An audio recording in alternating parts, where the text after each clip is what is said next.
Cockroach Janata party CJP BJPയെ മുട്ടുകുത്തിച്ചോ എന്നതാണ് മെയിനായിട്ടുള്ള ഇന്നത്തെ ചർച്ചാ വിഷയം. അതായത് ധർമ്മേന്ദ്ര പ്രധാൻ രാജിവെച്ചു. ഈ കുട്ടികൾ ഈ സമരം തുടങ്ങുന്ന സമയത്തെ പലരും പറഞ്ഞിരുന്നു ഇത് വളരെ പ്രസക്തമായൊരു സമരമാണ്, ഇതിൽ അവർ പറയുന്നത് എന്തുകൊണ്ടും അംഗീകരിക്കേണ്ട കാര്യമാണ്. ഇവിടെ നടക്കുന്ന ഈ പ്രക്ഷോഭത്തിൻ്റെ കാരണം നീറ്റ് ചോദ്യപേപ്പർ ചോർന്നു, 26-28 കുട്ടികൾ ആത്മഹത്യ ചെയ്തു. അതിൽ ധാർമ്മികമായ ഒരു ഉത്തരവാദിത്വം എന്തുകൊണ്ടും നമ്മുടെ ഈ എഡ്യൂക്കേഷൻ മിനിസ്റ്റർ എന്ന് പറയുന്ന ആൾക്ക് തന്നെയാണ് ഉള്ളത്. അപ്പോൾ അയാൾ രാജിവെക്കണം എന്നുള്ള ആവശ്യം സമൂഹത്തിൻ്റെ നാനാ തുറകളിൽ നിന്നും വന്നിരുന്നു. പക്ഷേ ഇതിലെന്താ സംഭവം എന്ന് വെച്ച് കഴിഞ്ഞാൽ BJPക്കെതിരെ എന്തെങ്കിലും പറഞ്ഞു കഴിഞ്ഞാൽ, BJP ഗവൺമെൻറ്റിനെതിരെ എന്തെങ്കിലും പറഞ്ഞു കഴിഞ്ഞാൽ ആ പറയുന്ന ആൾക്കാർ പിന്നെ ദേശവിരുദ്ധരും ഒരുപാട് പ്രശ്നമുള്ള ആൾക്കാരുമായിട്ട് മാറും. അങ്ങനെ ഒരു പ്രതിഭാസം കുറച്ച് കാലമായി ചാപ്പ റെഡിയാക്കി വെച്ചിട്ടുണ്ടാവും. ദേശവിരുദ്ധർ, പുറത്തുനിന്നുള്ള funding, Bangladesh funding, Pakistan funding, Chinese funding, എന്തിനേറെ പറയുന്നു അമേരിക്കൻ ഫണ്ടിങ് എന്ന് വരെ പറയുന്ന ഒരു കൂട്ടം ബുദ്ധിയില്ലാത്ത ആൾക്കാരുണ്ട്. ചിന്തിച്ചു നോക്കിയാൽ മതി. അമേരിക്ക പറയുന്ന ഏതൊരു കാര്യവും പറയുന്നതിൻ്റെ മുമ്പ് സ്വിച്ച് ഇട്ടാൽ ലൈറ്റ് കത്തുന്ന പോലെ പ്രവർത്തിക്കുന്ന ഗവൺമെൻറ്റായിട്ടുള്ളത്. ഇറാനോട് എണ്ണ വാങ്ങരുതെന്ന് പറഞ്ഞു, വാങ്ങുന്നില്ല. റഷ്യയോട് എണ്ണ വാങ്ങരുതെന്ന് പറഞ്ഞു, വാങ്ങുന്നില്ല. അങ്ങനെ അമേരിക്കൻ പ്രസിഡന്റും അമേരിക്കൻ ഭരണകൂടവും എന്താണോ പറയുന്നത് അത് അതുപോലെ ചെയ്യുന്ന ഈ ഗവൺമെന്റിനെ അടിച്ചു പുറത്താക്കാൻ അമേരിക്ക തന്നെ ഫണ്ട് ചെയ്യുന്നൊക്കെ പറയണമെങ്കിൽ എന്തൊക്കെ വിരോധാഭാസമാണ്. അതുപോലെ തന്നെ ഉടുതുണിക്ക് മറുതുണി ഇല്ലാതെ ജീവിക്കുന്ന സ്ഥലമാണ്. അത്രയും സാമ്പത്തികമായ ഞെരുക്കവും നശിച്ച് നാറാണത്ത് കല്ലെടുത്ത രാജ്യമാണ് പാകിസ്ഥാൻ. ഒരു തരത്തിലും പുരോഗതി ഇല്ലാത്ത, സാമ്പത്തികമായോ പിന്നെ എക്കണോമിക് പരമായോ പൊളിറ്റിക്കലിയോ യാതൊരു ശേഷിയുമില്ലാത്ത ഈ രാജ്യമൊക്കെ ആരെ എവിടുന്ന് ഫണ്ട് ചെയ്യാനാണ്? ചുമ്മാ എന്തെങ്കിലും അങ്ങ് അലക്കുവാണ്. ഇത് ഇവരെ ഭക്തന്മാർ, അന്ധഭക്തർ എന്ന് പറഞ്ഞാൽ എന്താ പ്രത്യേകത എന്ന് പറഞ്ഞു കഴിഞ്ഞാൽ അവർക്ക് തോന്നുന്ന കഥ പടച്ചു വിടും. കുട്ടികൾ സമരം ചെയ്യുന്ന കുട്ടികളിൽ ഹിന്ദു, മുസ്ലിം, ക്രിസ്ത്യൻ, പാർസി, ജെയിന് എല്ലാ ജാതി മതത്തിലുള്ള ആൾക്കാരും ഉണ്ടാവും. വിദ്യാഭ്യാസത്തിന് എന്ത് മതം വന്നിന്? അപ്പൊ അവരുടെ ആവശ്യം വളരെ ന്യായമായ ആവശ്യമാണെന്നും ഇത് ഈ തീപ്പൊരി പാറി തീയായി കഴിഞ്ഞാൽ ഇതിന് ഉത്തരവാദിത്വം സമ്പൂർണ്ണമായും ഗവൺമെന്റിനാണെന്നുമുള്ള ഒരു മെസ്സേജ് തുടക്കത്തിൽ തന്നെ പല വേദികളിൽ നിന്നും വന്നിരുന്നു. പക്ഷെ ഗവൺമെന്റ് ഇതൊക്കെ നെവർ മൈൻഡ് ആയി. പിള്ളേർ ഇവിടെ കോൺഗ്രസ് ഇത്രയും പാരമ്പര്യമുള്ള നമ്മുടെ ഇന്ത്യയിലെ ഏറ്റവും വലിയ ജനാധിപത്യ സംവിധാനത്തിലെ ശക്തിയായ കോൺഗ്രസിന് നമ്മൾ തൊടാൻ പറ്റുന്നില്ല. പിന്നെയല്ലേ ഈ ചെറിയ പിള്ളേർ എന്ന് പറഞ്ഞിട്ട് നമ്മൾ ഒന്നിനെയും ആരെയും വില കുറച്ച് കാണരുത് എന്നുള്ളതിനുള്ള ഏറ്റവും വലിയ തെളിവാണ് കോക്രോച്ച് ജനതാ പാർട്ടി CJP. കാരണം അവരെ എഴുതി തള്ളി. നമ്മുടെ സംവിധാനങ്ങളും നമ്മുടെ നേതാക്കളുമൊക്കെ ചെറിയ പിള്ളേർ, 8-ഇളകിയ പിള്ളേർ എന്ത് ചെയ്യാനാണെന്ന് പറഞ്ഞിട്ട് തള്ളി. നോക്കുമ്പോൾ പിള്ളേർ കത്തിച്ചു. ചെറിയൊരു തീപ്പാരിയ പിള്ളേർ ഊതി തീയാക്കി, പിന്നെ കാട്ടുതീ പോലെ പടർത്തി ഇന്ത്യയിലൊട്ടാകെ അതിൻ്റെ മൂവ്മെൻറ്റ്സ് ഉണ്ടാകുന്ന രീതിയിലായി കാര്യങ്ങൾ. പക്ഷേ ഇനിയിപ്പോൾ എന്താ ഇതിൻ്റെ ഉണ്ടാകാൻ പോകുന്ന സംഭവം എന്ന് വെച്ച് കഴിഞ്ഞാൽ ഇത് ഈ ഒരാളുടെ സംഭവത്തോടു കൂടി ഫിനിഷ് ആവില്ല. ഇപ്പം ഇയാൾ ഈ ഒരു സംഭവം ഇട്ടു, പ്രധാൻ രാജിവെച്ചു, പ്രധാൻ ഫിനിഷായി എന്ന് പറഞ്ഞുകൊണ്ട് ഇതിൽ നിന്ന് മൊത്തമായിട്ട് ഗവൺമെൻറ്റിൻ്റെ ഈ ഒരു ആവശ്യത്തിൽ മാത്രം കേന്ദ്രീകരിച്ചിട്ടാണ് അവർ നിന്നതെന്നാണ് ഗവൺമെൻറ് കരുതിയെങ്കിൽ ഗവൺമെൻറ് തെറ്റി. അവർക്ക് വേണ്ടത് ഈ നീറ്റ് എക്സാമുമായി ബന്ധപ്പെട്ട് എത്ര കുട്ടികൾ മരണപ്പെട്ടിട്ടുണ്ടോ ആ കുട്ടികളുടെ ഒക്കെ വീട്ടുകാർക്ക്, ആശ്രിതർക്ക് നഷ്ടപരിഹാരമായിക്കൊണ്ട് 1 കോടി വീതം, കൊല്ലപ്പെട്ട ഒരു കുട്ടിക്ക് 1 കോടി വീതം നഷ്ടപരിഹാരം കൊടുത്തുകൊണ്ട് സോൾവ് ചെയ്യണമെന്നാണ് ഇവരുടെ രണ്ടാമത്തെ ഏറ്റവും വലിയ ആവശ്യം. മൂന്നാമത് ഇതുമായി ബന്ധപ്പെട്ട് പറഞ്ഞിരിക്കുന്നത് എന്താന്ന് വെച്ച് കഴിഞ്ഞാൽ ബാക്കിയുള്ള സിസ്റ്റംസ്, സോ കോൾഡ് ഡിപ്പാർട്ട്മെന്റും മന്ത്രിമാരും അവര് ഇനി അങ്ങോട്ടേക്ക് യാതൊരു വിധത്തിലുള്ള കറപ്ഷനും ചെയ്യില്ല എന്നുള്ളൊരു ഗ്യാരണ്ടി. അതുപോലെ ഈ സമരവുമായി ബന്ധപ്പെട്ട് ആരൊക്കെ എവിടെയൊക്കെ പ്രവർത്തിച്ചിട്ടുണ്ടോ അവരുടെ പേരിൽ ഡൽഹി പോലീസും അതുപോലെ ബീഹാറിലും ഒക്കെയുള്ള പോലീസുകാർ എന്തൊക്കെ കേസുകൾ എടുത്തിട്ടുണ്ടോ ആ കേസുകളൊക്കെ റദ്ദാക്കണം. എവിടെയൊക്കെ FIR ഇട്ടിട്ടുണ്ടോ, എവിടെയൊക്കെ ഇതിനെതിരെ കുട്ടികൾക്കെതിരെ കേസ് അതുപോലെയുള്ള നിയമപരമായ കുട്ടികളെ നാളെ ബാധിക്കുന്ന രീതിയിലുള്ള എന്ത് സംഭവം ഉണ്ടെങ്കിലും അതൊക്കെ ക്യാൻസൽ ആക്കണം എന്നുള്ളതും ഇവരുടെ ആവശ്യത്തിൽപ്പെടുന്നു. അപ്പോൾ ഇത് ക്രിക്കറ്റ് കളി പോലെ നോക്കുകയാണെങ്കിൽ ഒരു വിക്കറ്റ് വീണു, ഇനി ബാക്കിയുള്ള വിക്കറ്റുകൾ ഓരോന്നോരോന്നായി. അതുപോലെ ഇതിൻ്റെ എഫക്റ്റുകൾ ഈ ഒരു സമരത്തോടു കൂടി നമ്മുടെ പ്രധാനമന്ത്രി എല്ലാവരും ഇപ്പോൾ ഈ അടുത്ത് നോർവേ പോയപ്പോൾ നോർവേയിൽ നിന്നൊരു പത്രപ്രവർത്തകർ ചോദിച്ചു, മോഡി സാർ എന്തുകൊണ്ടാണ് മോഡി സാർ ഇവരോട് സംസാരിക്കാത്തത്, പത്രപ്രവർത്തകരോട് എന്തുകൊണ്ട് സംസാരിക്കുന്നില്ല, എന്തുകൊണ്ട് ഈ പ്രസ് മീറ്റ് അറ്റൻഡ് ചെയ്യുന്നില്ല. അപ്പോലും മറുപടി പറയാതിരുന്ന നമ്മുടെ പ്രിയങ്കരനായ ബഹുമാനപ്പെട്ട പ്രധാനമന്ത്രി ഈ ജൻസി പ്രക്ഷോഭത്തിൽ പാതിര 12 മണിക്കോ 1 മണിക്കോ ഉറക്ക് നഷ്ടപ്പെട്ട ഒരാളെ പോലെ വന്നുകൊണ്ട് ഇൻസ്റ്റാഗ്രാമിൽ ഇങ്ങനെ വീഡിയോ ഒക്കെ ഇങ്ങനെ പിടിച്ചുകൊണ്ട് അദ്ദേഹം സംസാരിക്കുകയാണ്. അദ്ദേഹം പറഞ്ഞ ആ വീഡിയോ നമുക്കൊന്ന് ഡയറക്റ്റ് കേട്ട് നോക്കാം. ആ ഒരു സംഭവം തന്നെ മതി. ഈ ഒരു സംഭവത്തിൻ്റെ ഈ കുട്ടികളെ പല ഇതിലും നമ്മൾ കണ്ടിട്ടുണ്ട്. ഈ പ്രത്യേകിച്ച് ഫേസ്ബുക്കിലാണ് ചില ഈ അമ്മാവന്മാരുടെ ധാരണ മോഡി അല്ലെങ്കിൽ BJP ഗവൺമെൻറ്റാണ് ആദ്യമായി ഇന്ത്യ ഭരിക്കുന്നതെന്നും ഇവരാണ് ഇന്ത്യയിൽ കാണുന്ന എല്ലാ സംഭവങ്ങളും ഉണ്ടാക്കിയെന്നുള്ള ചില വിഡ്ഢികളുടെ സ്വർഗത്തിൽ ജീവിക്കുന്ന അമ്മാവന്മാരുണ്ട്. ഫേസ്ബുക്കിലാണ് അധികം ഉള്ളത്. അതായത് ഈ മണ്ടന്മാരുടെ ധാരണ ഇതിലും വലിയ മന്ത്രിസഭയും ഇതിലും വലിയ അടിയന്തരാവസ്ഥ കാലത്ത് ഉണ്ടായിരുന്ന കോൺഗ്രസ്സുകാരുടെ ഒരു മനോനില എന്ന് പറഞ്ഞു കഴിഞ്ഞാൽ ഇന്ത്യ എന്നാൽ ഇന്ദിര. ഇന്ത്യ എന്ന രാജ്യം എന്ന് പറഞ്ഞാൽ അത് ഇന്ദിരയാണ്. ഇന്ദിര പറയും അപ്പോൾ നിങ്ങൾ കേട്ടാൽ മതി, ഇന്ദിര കാണിക്കും അപ്പോൾ നിങ്ങൾ കണ്ടാൽ മതി എന്നുള്ള രീതിയിൽ 1970-കളിൽ അടിയന്തരാവസ്ഥയുമായി ബന്ധപ്പെട്ട് ഇന്ദിരാഗാന്ധി കളിച്ച അതിൻ്റെ അടുത്തൊന്നും ശരിക്കും പറഞ്ഞാൽ ഇപ്പോഴുള്ള ഭരണത്തിൽ ആരും ചെയ്തിട്ടില്ല. അത്രയും ഏകാധിപത്യമായ രീതിയിൽ ഇന്ദിരാഗാന്ധി കളിക്കാൻ ശ്രമിച്ചിരുന്നു. അതിന് ജനങ്ങൾ കൊടുത്ത ദയനീയമായ പരാജയം ഇലക്ഷനിൽ കൊടുക്കുകയും വീട്ടിലിരുത്തുകയും ചെയ്തിട്ടുണ്ട് ഇന്ദിരാഗാന്ധി. പിന്നെ അതിൻ്റെ അപ്പുറത്തൊന്നും പറയേണ്ട ആവശ്യമില്ലല്ലോ. അതാണ് നടന്നത്. ഇനി നമ്മളിപ്പോൾ ഇതിനെപ്പറ്റി വിശകലനം ചെയ്യുന്നതിന് മുമ്പ് എന്തുകൊണ്ടും നമ്മൾ ഫസ്റ്റ് നോക്കേണ്ട ഒരു വീഡിയോ നമ്മുടെ പ്രധാനമന്ത്രി എന്താണ് അദ്ദേഹം ആ അഭിസംബോധന ചെയ്യുന്നതിൽ തന്നെ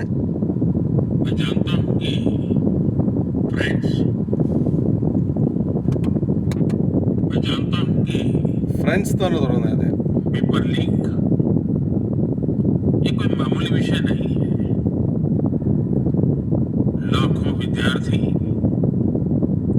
और उनके अभिभावकों के लिए बहुत ही पीड़ादायक है और इसलिए पेपर लीक घटना से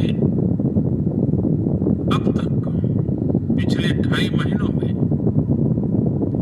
अनेक विविध कदम उठाए गए, गुनाहगारों को पकड़ा गया है, वे जेल में पड़े हैं। हमारा सबसे महत्वपूर्ण जिम्मा था कि विद्यार्थियों का 1 वर्ष बर्बाद न हो।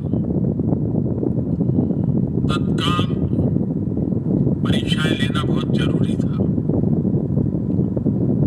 सरकार ने अभी पूरी शक्ति का उपयोग करके कम से कम समय में 22 लाख जितने विद्यार्थियों के एग्जाम हो जाए इसका प्रबंध किया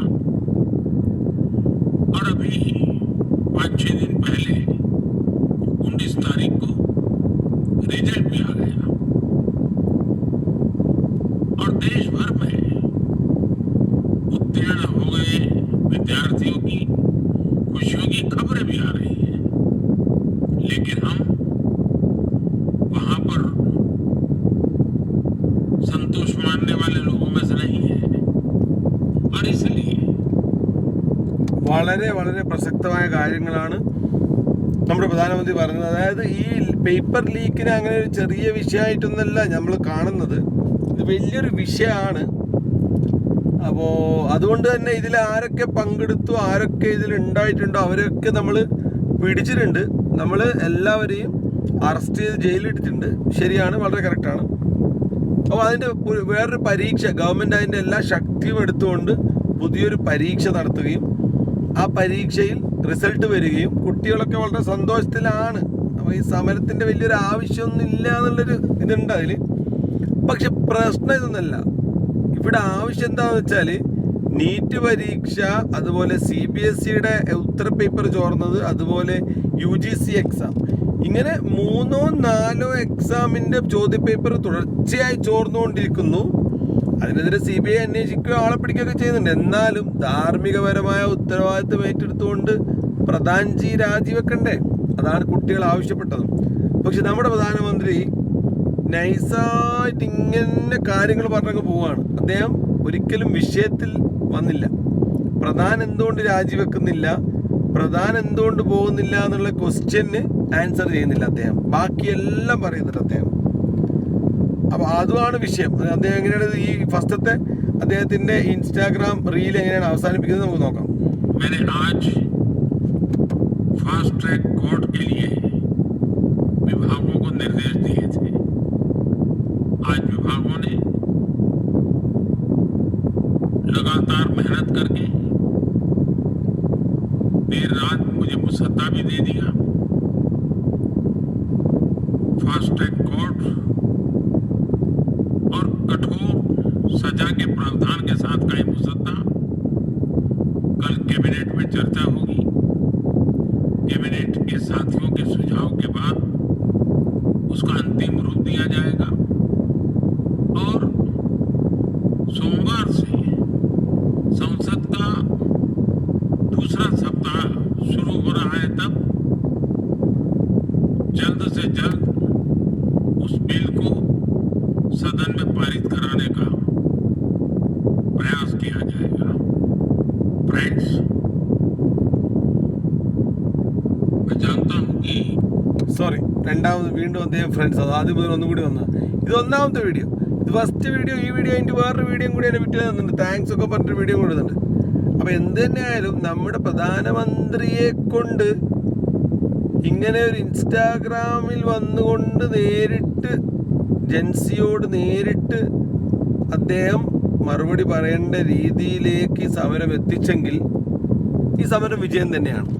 ഇനി പ്രധാൻ രാജിവെച്ചില്ലെങ്കിൽ പോലും, രാജിവെച്ചു, ഇനി ഈ വിദ്യാഭ്യാസ മന്ത്രി രാജിവെച്ചില്ലെങ്കിൽ പോലും നമ്മുടെ പ്രധാനമന്ത്രി നേരിട്ട് വന്ന് ഇവരെ അഭിസംബോധന ചെയ്യുന്നത് മേരെ പ്യാരെ ദേശവാസിയോ അല്ലെങ്കിൽ മിത്രോ അല്ല, ഡിയർ ഫ്രണ്ട്സ് എന്നാണ്.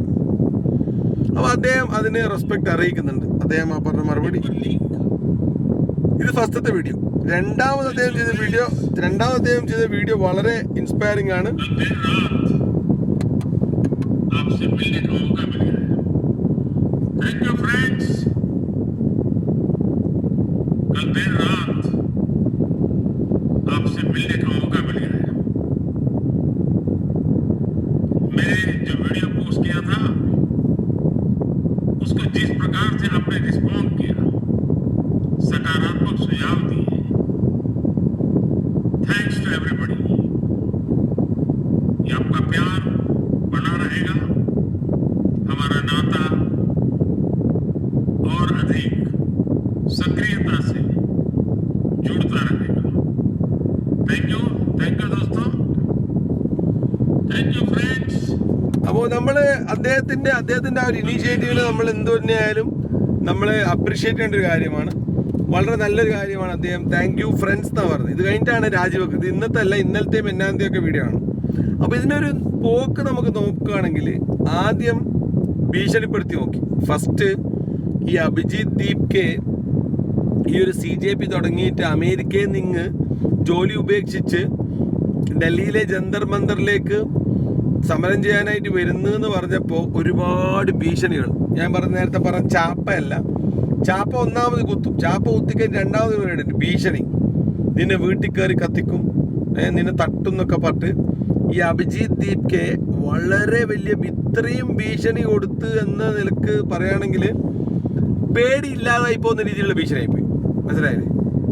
ഭീഷണിപ്പെടുത്തി അയാൾക്ക് പേടി നഷ്ടപ്പെടുന്ന രീതിയിലേക്ക് ഇവർ കൊണ്ടുവന്നിച്ചു. ഞാൻ നേരത്തെ പറഞ്ഞ ഭക്തന്മാർ. അപ്പോൾ ഈ ഭക്തന്മാരും അമ്മാവന്മാരും കൂടിയിട്ട് ഇങ്ങനെ ഭീഷണിപ്പെടുത്തി ഇയാൾ അമേരിക്കയിൽ നിന്ന് വന്നു, സമരം തുടങ്ങിയപ്പോൾ പണ്ട് ഒരാൾ പറഞ്ഞ പോലെ ആദ്യം കളിയാക്കി, അയ്യോ പാറ്റകൾ, ഒരു ഹിറ്റ് അടിച്ചാൽ തീർന്നു, ഒരു സ്പ്രേ അടിച്ചു കഴിഞ്ഞാൽ ഇവന്മാരുടെ കാര്യം പോക്കാണ്, ഇവന്മാർ നശിച്ചു എന്നുള്ള രീതിയിൽ ഫസ്റ്റ് ഇവരെ കളിയാക്കി. ഒന്നാമത്തെ പ്രയോഗം കളിയാക്കി നശിപ്പിക്കാൻ നോക്കി. കളിയാക്കല് എഫക്റ്റ് ആവുന്നില്ല എന്ന് കണ്ടപ്പോൾ എന്താക്കി, ഫസ്റ്റ് ഭീഷണി നടക്കുന്നില്ല എന്ന് കണ്ടപ്പോൾ കളിയാക്കി, പിന്നെ എന്താക്കി, അവഗണിച്ചു. എന്ത് പുല്ലെങ്കിൽ നിങ്ങളാക്ക്, ഒരു വിഷയമല്ല എന്ന രീതിയിൽ നിങ്ങൾ അങ്ങ് ഇട്ടേച്ചു. അന്നേരമാണ് ഇവരുടെ മെയിൻ സാധനത്തിങ് ഇറക്കിയത്. സോനം വാങ്ചുക് ലഡാക്കിൽ മഞ്ഞ് ഉരുക്കിക്കൊണ്ട് വെള്ളം ഉണ്ടാക്കുന്ന ടെക്നോളജി അടക്കം ഫ്രീ ആയിട്ട് അവിടുത്തെ ജനങ്ങൾക്കും അവിടെയുള്ള കുട്ടികൾക്ക് പഠിക്കാൻ വേണ്ടി സ്കൂൾ അടക്കമുള്ള കാര്യങ്ങൾ സ്വന്തം ചെലവെന്നൊക്കെ എടുത്ത് ചെയ്യുന്ന രീതിയിലുള്ള സോഷ്യൽ വർക്കർ പ്ലസ് ഒരു പൊളിറ്റിക്സിനെയും അന്ധമായി സപ്പോർട്ട് ചെയ്യാത്ത സോനം വാങ്ചുക്കിങ് ഇറങ്ങി നിരാഹാര സമരം. അദ്ദേഹത്തിന്റെ നിരാഹാര സമരം ഇങ്ങനെ പോയി 10-20 ദിവസമായപ്പോൾ അദ്ദേഹത്തിന്റെ ആരോഗ്യനില വഷളാകാൻ തുടങ്ങിയപ്പോൾ സമൂഹത്തിന്റെ പല തുറകളിൽ നിന്നും സപ്പോർട്ടുമായി പല ആൾക്കാരും വന്നു രംഗത്ത്. അത് സിനിമാ മേഖലയിലുള്ളവരും സോഷ്യൽ ആയിട്ട് പ്രവർത്തിക്കുന്ന ആൾക്കാരും ഗവൺമെന്റ് എംപ്ലോയീസ് അടക്കമുള്ള ആൾക്കാർ ഈ കുട്ടികൾക്ക് സപ്പോർട്ടുമായിട്ട് എത്തി. അന്നേരമാണ് ഇവരുടെ കളി തുടങ്ങിയത്, അടി തുടങ്ങി. ഒരു ദിവസം നേരെ ഫസ്റ്റ് ചെയ്തതെന്താ വെച്ചാൽ 2 തരത്തിലുള്ള തിയറീസ് ഉണ്ട്. ഒന്ന്, ഇവരെ കുട്ടികളെ ഭീഷണിപ്പെടുത്തിക്കൊണ്ട് സോനം വാങ്ചുക്കിനെ അങ്ങ് എടുത്തുകൊണ്ടുപോയാൽ ഈ സമരം ഇവിടെ പൊട്ടിപ്പോകുമെന്നുള്ള ഒരു ധാരണ സർക്കാരിനുണ്ടായിരുന്നു. രണ്ടാമത്തെ തിയറി പറയുന്നത് അയോധ്യയിൽ കുറച്ച് തട്ടിപ്പ് നടന്നതുമായി ബന്ധപ്പെട്ട് ക്വസ്റ്റ്യൻസ് ഇങ്ങനെ വന്നുകൊണ്ടിരിക്കുന്നുണ്ട്. അപ്പോൾ ചില ആൾക്കാർക്ക് ചേഞ്ച് ദ ടോപ്പിക് നേടണം. ഏത് പാട്ട് മാറ്റുക എന്നുള്ള ഒരു സീന്, ഡിസ്ക് മാറ്റിയിടുക എന്നുള്ള ഒരു സീന് വന്നു. അപ്പം ആ ഒരു പോയിന്റിലാണ് ഇവർ അടി തുടങ്ങുന്നത്. ഫസ്റ്റ് കുട്ടികളെല്ലാം അടിച്ചത്. ഫസ്റ്റ് സോനം വാങ്ചുക്കിനെ ഒരു 5-6 കീറ തുണി കൊണ്ടാണ് ഇങ്ങനെ കവർ ചെയ്ത് സോനം വാങ്ചുക്കിനെ ചുട്ടിയിട്ട് അങ്ങ് കൊണ്ടുപോയി ഹോസ്പിറ്റലിലേക്ക്. ഇയാളുടെ സമരവും കോപ്പൊന്നും വേണ്ട, എല്ലാം നിർത്തിക്കോ എന്നുള്ള രീതിയിൽ ഫസ്റ്റ് എന്താക്കി, സാധനം കൊണ്ടുവന്നു. അപ്പോഴാണ് സോനം വാങ്ചുക്കിനെ ഹോസ്പിറ്റലിൽ കൊണ്ടുപോയപ്പോൾ സമരത്തിന്റെ ഗതി മാറി. പിള്ളേർ വഷളാകാൻ തുടങ്ങി. കുറേ പിള്ളേർ ഹോസ്പിറ്റലിലേക്ക് പോയി അദ്ദേഹത്തെ കാണുന്നു. അദ്ദേഹത്തിന്റെ ഭാര്യയൊക്കെ വന്നിട്ട് ബഹളം തുടങ്ങിയപ്പോഴാണ് പോലീസുകാരുടെ ടെമ്പർ തെറ്റി തുടങ്ങി. പോലീസുകാർക്ക് മേലെ നിന്ന് ഉത്തരവ് വന്നു, അടിച്ച് തല പൊട്ടിച്ചോന്ന്. പോലീസുകാർ ഈ ഗ്യാപ്പിൽ പോലീസുകാർ ചെയ്തെന്ന് ഒരിക്കലും ഫുള്ളായിട്ട് പറയാൻ പറ്റില്ല. അവർക്ക് ഉത്തരവ് വന്നു. ഒന്ന്, രണ്ടാമത് പോലീസ് എന്ന വിളിപ്പേരിൽ ചില ഗുണ്ടകൾ, ചില തൽപര കക്ഷികൾ പെൺകുട്ടികളെ ശാരീരികമായി ഉപദ്രവിക്കാമെന്നുള്ള ലക്ഷ്യം വെച്ചുകൊണ്ട് ആൺകുട്ടികളെ അടിച്ച് ഒതുക്കാമെന്നുള്ള മിഥ്യാധാരണയിൽ ചില ആൾക്കാർ ലാത്തി എന്ന വ്യാജേന മരത്തിന്റെ അറ്റത്ത് ചുറ്റിക പോലെ ആണി അടിച്ച് കയറ്റിക്കൊണ്ട് ശരീരം വാർന്നൊലിക്കുന്ന രീതിയിലുള്ള മുറിവുണ്ടാക്കുന്ന രീതിയിലുള്ള മാരകമായ ടൂൾസ് കൊണ്ട്, ഇടിക്കട്ട പോലുള്ള സാധനങ്ങൾ ഉപയോഗിച്ചുകൊണ്ട്, പോലീസിന്റെ ഭാഗത്ത് പെല്ലറ്റ് ഗണ്ണൊക്കെ ഉപയോഗിച്ച് അത് വേറെ വിഷയങ്ങളുണ്ട്, മാരകമായ അക്രമം അയച്ചുവിട്ടു. എവിടെ? ജന്തർ മന്ദിർ സമരം ചെയ്യുന്നിടത്തേക്ക്. അതുമായി ബന്ധപ്പെട്ട് ഈ അക്രമം എന്ന് തുടങ്ങിയോ അന്ന് നശിച്ചു. നമ്മുടെ ഗവൺമെന്റിന്റെ കയ്യിൽ നിന്ന് മൊത്തം പോയി. ഇവര് ഈ അക്രമം തുടങ്ങിയ ആ ഒരു സമയമുണ്ടല്ലോ, എന്നാണോ കുട്ടികളെ ആക്രമിക്കാൻ തുടങ്ങിയത്, പോലീസും സോകോൾഡ് ഈ പറഞ്ഞ ഗുണ്ടകളും കൂടിയിട്ട് കുട്ടികളെ ആക്രമിക്കാൻ തുടങ്ങിയ ആ നിമിഷം നമ്മുടെ ഗവൺമെന്റ് സിസ്റ്റം പരാജയപ്പെട്ടു. അതിന് പകരം ഒരു നെഗോസിയേഷൻ ടോക്ക് എന്ന നിലക്ക് ഈ കുട്ടികളിലെ അവരുടെ അഭിജിത്ത് ദീപ്കെയും മറ്റേ മീഡിയ PR-നെയൊക്കെ കൊണ്ടുപോയിട്ട് 2 മണിക്കൂർ സംസാരിച്ച തീരുന്ന കാര്യമുള്ളൂ. പണ്ടേ കാരണവന്മാർ പറയും, എന്താ അറിയോ, സംസാരം വേണമെങ്കിൽ 4 മുതൽ 40 ദിവസം വരെ ഇരുന്ന് സംസാരിക്കാം. കൈക്കളിയും അടിയും ആണെങ്കിൽ 4 മണിക്കൂർ പോലും നീണ്ടുപോകില്ല. അതിന് എന്തെങ്കിലും തീരുമാനമാവും. പോലീസുകാർ 100 1000 പോലീസുകാർ വരും. കുട്ടികൾ 10,000 ലക്ഷം അണിനിരക്കും. അങ്ങോട്ടും ഇങ്ങോട്ടും അടിക്കും. കുട്ടികൾ 10 100 മരിക്കും. 1000 10,000 പോലീസുകാരും മരിക്കും. എന്തായാലും നഷ്ടമായിരിക്കാണ്. കുട്ടികൾ പോയാലും പോലീസുകാർ പോയാലും ഗവൺമെന്റിനും സോക്കോൾഡ് സിസ്റ്റത്തിന് തന്നെയാണ് ക്ഷീണം. നാണക്കേടല്ലേ ഇത്രയും വലിയൊരു ഗവൺമെന്റ്, ഇത്രയും സോക്കോൾഡ്, ഇത്രയും വർഷങ്ങൾ ഭരിക്കുന്ന, ഇത്രയും സ്ട്രോങ് ആയിട്ടുള്ള പൊളിറ്റിക്കലി സ്ട്രെങ്ത്തുള്ള ഈ പാർട്ടിക്ക് ചെറിയ പിള്ളേരെ മുമ്പിൽ തോറ്റുപോകുന്ന ഒരു അവസ്ഥ എത്തിച്ചത് അക്രമവും കൈക്കളിയുമാണ്. ഡിപ്ലോമസി ഇല്ലായ്മ എന്ന് പറയണം. ഇവര് വളരെ ചെറുതായി കണ്ടു, വളരെ ചെറുതായി കണ്ടിട്ട് അങ്ങ് നെഗ്ലക്ട് ചെയ്തു. സംഭവം കൈമന്ന് പോയി. അപ്പോൾ ആ അക്രമത്തിലൂടെയാണ് പിന്നെ കിട്ടിയ സപ്പോർട്ട്. പോലീസ് ഈ കുട്ടികളെ ആക്രമിച്ച് അടിച്ച് തല പൊട്ടിച്ചു. ആൺകുട്ടികളുടെയും പെൺകുട്ടികളും, ആൺ പോലീസാണ് പെൺകുട്ടികളടക്കം തല അടിച്ച് പൊട്ടിച്ചത്. അക്രമത്തെ പറ്റി പറയുകയാണെങ്കിൽ ഒരുപാട് വീഡിയോസ് ഉണ്ട്. ഇവിടെ പ്ലേ ചെയ്യുകയാണെങ്കിൽ 1-2 മണിക്കൂർ നമുക്ക് സംസാരിക്കാൻ പറ്റും. പക്ഷെ വൃഥാവിലാകും അത്. നമ്മളെ ടോപ്പിക്കിൽ നിന്ന് തെന്നി മാറിയിട്ട് കാര്യമില്ലല്ലോ. ഇപ്പോൾ ഗവൺമെന്റിന്റെ അക്രമം എന്ന് പറഞ്ഞിട്ട് വേറൊരു വീഡിയോ ചെയ്യണമെങ്കിൽ നമുക്ക് അതിന് ഉപകാരപ്പെടും അത്. അപ്പൊ ഈ ആക്രമണം ഏത് തരത്തിൽ ഉണ്ടായെന്ന് വെച്ചാൽ സമൂഹത്തിലുണ്ടായ ഇമ്പാക്ട്, ഇത്ര നാളും ന്യൂട്രലായി നിന്ന ആൾക്കാർ വരെ, ഈ സമരത്തെ 50-50 ആയി കണ്ടുകൊണ്ടിരുന്ന ആൾക്കാർ വരെ നേരെ കുട്ടികളുടെ ഭാഗത്തായി. മനസ്സിലായോ? കുട്ടികൾ അവരുടെ ന്യായമായ ആവശ്യം പറഞ്ഞുകൊണ്ട് ഒരു ഭാഗത്ത് സമരം ചെയ്യുന്നു, മറുഭാഗത്ത് നിന്ന് ഇവർ ആക്രമിക്കുന്ന ആക്രമണം ഈസ് സോ ഇന്റൻസ് ദാറ്റ് കുട്ടികളുടെ മുഖവും കൈയും കാലൊക്കെ പൊട്ടിപ്പോകുന്ന രീതിയിലുള്ള അടിയാണ് ഇവർ അടിച്ചത്. ഒരുപാട് കുട്ടികൾ ഹോസ്പിറ്റലായി. 2-3 കുട്ടികളുടെ കേസൊക്കെ വളരെ സീരിയസും മിസ്സിംഗ് ഒക്കെ ഉണ്ട്. എന്തൊക്കെയാവുന്ന റിസൾട്ടുകൾ വരും ദിവസങ്ങളിൽ നമ്മൾ അറിയണം. അത്രയും വലിയ ആക്രമണം ഇവർ അയച്ചു വിട്ടു. അങ്ങനെയാണ് എല്ലാ ഭാഗത്തുനിന്നും സമൂഹത്തിന്റെ തൊഴിലാളികൾ മുതൽ ക്ലീനിങ് സ്റ്റാഫ് മുതൽ IAS ഉദ്യോഗസ്ഥരുടെ സപ്പോർട്ട് കുട്ടികൾക്ക് കിട്ടാൻ തുടങ്ങി. അങ്ങനെയാണ് ഗവൺമെന്റ് നിവർത്തികേട് കൊണ്ട് ഇന്ന് വന്നിട്ട് പ്രധാനമന്ത്രി ഡയലോഗ് അടിച്ചത്. ഈ വിദ്യാഭ്യാസ മന്ത്രി രാജിവെച്ച അയാള് പറയാണ്, I am resigning because of my personal things. കോപ്പാണ്, ഒന്ന് എണിച്ച് പോടേ. നിന്റെ നിവർത്തികേട് കൊണ്ട് പിള്ളേരും അതുപോലെ സമൂഹത്തിന്റെ എല്ലാ തുറകളിൽ നിന്നുള്ള പ്രഷർ കൊണ്ട് നീ രാജിവെക്കേണ്ടി വന്നു എന്ന് പറഞ്ഞു. അതാണ് കറക്റ്റ്. കാരണം എന്ന് വെച്ച് കഴിഞ്ഞാൽ വിത്ത് ഡ്യൂ ഓൾ റെസ്പെക്ട്, ഇത്രയും പരീക്ഷകളുടെ ചോദ്യപേപ്പറും ഇതൊക്കെ ഉത്തരപേപ്പറും ഒക്കെ ലീക്കായി. ഇതൊക്കെ കഴിഞ്ഞിട്ടും യാതൊരു ഉളുപ്പുമില്ലാതെ 25ഓളം കുട്ടികൾ ആത്മഹത്യ ചെയ്തു. ഇതൊന്നിൻ്റെയും ഉത്തരവാദിത്തം എനിക്കില്ല എന്ന് പറഞ്ഞിട്ട് വീണ്ടും ഭരിക്കാനുള്ള ഒരു ആർജവം. ഇതിനെയാണ് പറയുന്നത് ലോകത്തിലുള്ള ഏറ്റവും വലിയ ലഹരി. അത് കള്ളോ ഡ്രഗ്സോ ഒന്നുമല്ല, അത് അധികാരമാണ്, പവർ.